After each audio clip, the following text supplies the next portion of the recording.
네, 오늘은 4월 22일 금요일 아침입니다. 함께 기도하심으로 말씀 묵상을 시작하겠습니다. 기도하겠습니다. 살아계신 하나님, 오늘도 우리들이 하나님만을 의지함으로 기뻐하고 또 감사하고 또한 하나님을 순종하는 그런 삶을 감당하도록 저희들을 도우시고 인도해 주시기를 간절히 원합니다. 우리가 오직 하나님을 온전하게 믿음으로 이 땅에서 승리할 수 있도록 저희들을 붙들어 주시옵소서. 모든 말씀을 예수님의 이름으로 기도합니다. 아멘. 오늘은 마태복음 9장 14절부터 17절에 있는 말씀, 마가복음 2장 18절에서부터 22절에 있는 말씀, 누가복음 5장 33절부터 39절에 있는 말씀으로 금식에 대한 논쟁을 통해서 예수님께서 새 포도주는 새 부대에 넣어야 된다고 하시는 말씀을 함께 묵상하기로 합니다.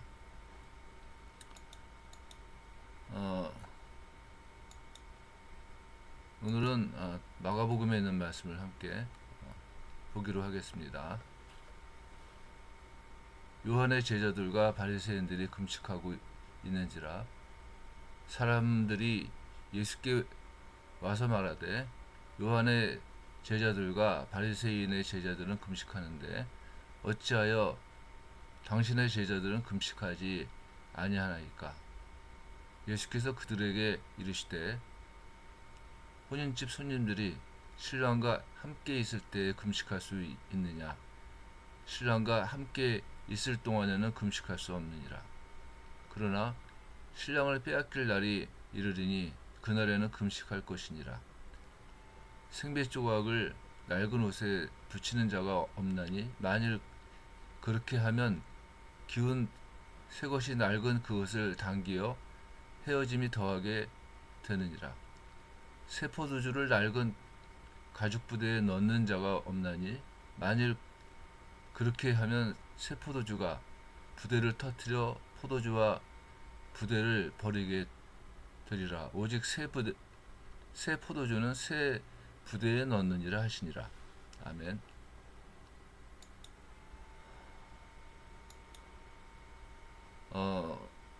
이 말씀이 나오게 되는 배경은 그 금식을 왜 하지 않느냐고 하는 이제 세례 요한의 제자들이 예수님께 묻는 질문에서 나왔습니다. 당시에는 바리새인들은 이제 그 구약성에서 그 금식을 규정하고 있는 날짜는 1년에 딱 한 번이에요. 사실은 유대력으로 7월 10일 숙제일 날입니다. 이날도 문자적으로 금식하라고 하는 말이 있는 것이 아니라 괴롭게 한다는 말이 있는데 그것을 유대인들이 받아들여서 금식하는 날로 그냥 이렇게 인정을 한 겁니다. 경건한 유대인들은 그 숙제를 하는 금식 외에도 자발적으로 이제 금식하는 날 금식을 하기도 했다고 합니다. 세례 요한의 제자들은 세례 요한이 처음부터 죄의 회개를 받아들이는 세례와 함께 회개의 표시로서 금식을 요구했고, 그래서 세례 요한의 제자들은 그 경건을 훈련하는 과정 가운데에서 금식을 했다고 합니다. 그런데 세례 요한의 제자들이 봤을 때 예수님의 제자들은 금식을 하지 않는 겁니다. 그래서 물어본 거죠. 무엇 때문에 금식을 하지 않습니까?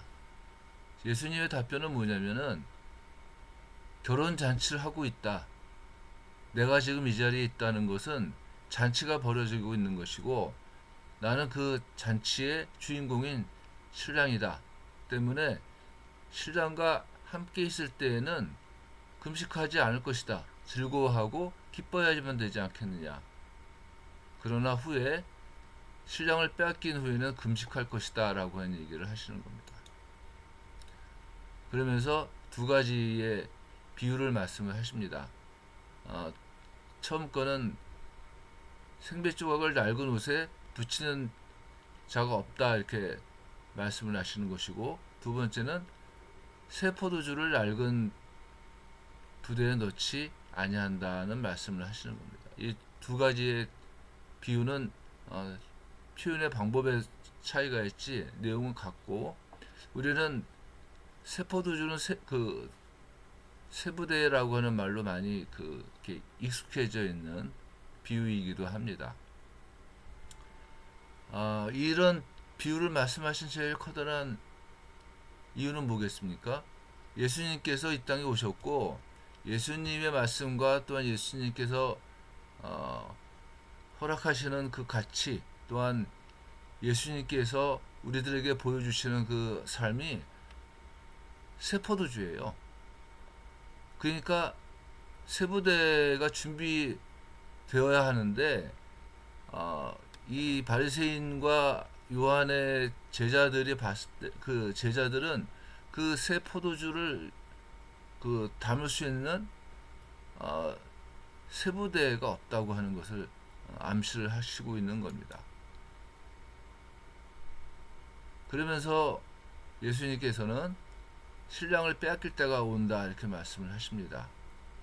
예수님의 이 땅에 오심으로 만들어진 천국 잔치를 이해하지 못하는 사람들은 신랑을 빼앗아 갈 것입니다. 그리고 십자가에 못 박아 죽일 겁니다. 예수님은 지금 그 말씀을 하시고 있는 것이고, 예수님의 오심으로 만들어진 천국 잔치는 새 술과 같다. 그래서 새 포도주, 새 술을 담을 수 있는 새 부대가 준비되어야지만 된다고 하는 겁니다. 이때 술 담는 부대는 양의 껍질로 만들었기 때문에 술을 이렇게 오래 담고 있으면은 양의 껍질에 갖고 있는 유연성이 없어지고 경화돼서 새 포도주를 부으면은 이제 터져버린다고 합니다. 그래서 새 부대가 필요하다고 하는 것을 얘기를 하시는 거죠. 사람들은 그러나 묵은 포도주를 마시고 새 것을 원하는 자가 없다고 얘기를 합니다. 왜냐하면은 묵은 것이 좋기 때문에 그렇다는 겁니다. 술을 잘 이제 안 먹어봤지만은 포도주 같은 거는 오래될수록 있잖아요. 비싸지 않습니까? 또 좋다고 얘기하지 않습니까? 그렇게 묵은 것을 좋아하는 이유 가운데 하나가 뭐냐? 요한복음에서 말씀하시는 걸로는 그 정죄는 이것이니 곧 빛이 세상에 왔을 때 사람들이 자기 행위가 악함으로 빛보다 어둠을 더 사랑하는 것이니라 이렇게 말씀하시는 것 같이, 묵은 포도주를 마시고 또 묵은 것을 선호하는 이유 가운데 하나는 빛이 왔지만은 어둠은 자기가 행하고 있는 자기가 추구하고 있는 가치, 자기가 살고 있는 삶이 훨씬 더 편하다는 겁니다. 편하기 때문에 새 포도주를 준비할 수 있는, 맞이할 수 있는 새 부대를 준비도 안 할 뿐더러 그것을 거부할 수밖에 없다는 거예요. 신랑을 빼앗는다고 하는 겁니다. 오늘 사는 우리들이 담아야지만 되는 새 포도주는 어떤 거겠습니까? 우리 아주 간단하게 얘기를 하면은 이런 겁니다. 항상 기뻐하라, 쉬지 말고 기도하라, 범사에 감사하라. 왜 그러냐? 이것이 너희를 향한 하나님의 뜻이기 때문에 그렇다는, 이 하나님의 가치가 나오는 거예요. 바울은 고린도전서에서 이렇게 얘기를 합니다. 사랑은 오래 참고 온유하며 시기하지 아니하며, 사랑은 자랑하지 아니하며 교만하지 아니하며 무례히 행하지 아니하며 자기의 유익을 구하지 아니하며 성내지 아니하며 악한 것을 생각하지 아니하며 불의를 기뻐하지 아니하며 진리와 함께 기뻐하고 모든 것을 참으며 모든 것을 믿으며 모든 것을 바라며 모든 것을 견디느니라. 무슨 얘기입니까? 사랑한다는 것, 하나님이 나를 사랑하는 그 사랑을, 새 포도주를 담은 나는 어떻게 살아가느냐? 내가 손해를 보더라도, 또 나에게 유익이 없더라도 하나님의 뜻을 따라서 하나님의 사랑을 내 삶 가운데 나타내며 살아가는 것이 그리스도인의 모습이라고 하는 겁니다. 그게 우리가 담아야지 만드는 새 포도주고, 우리는 그것을 담을 수 있는 부대가 되어야지만 된다고 하는 겁니다.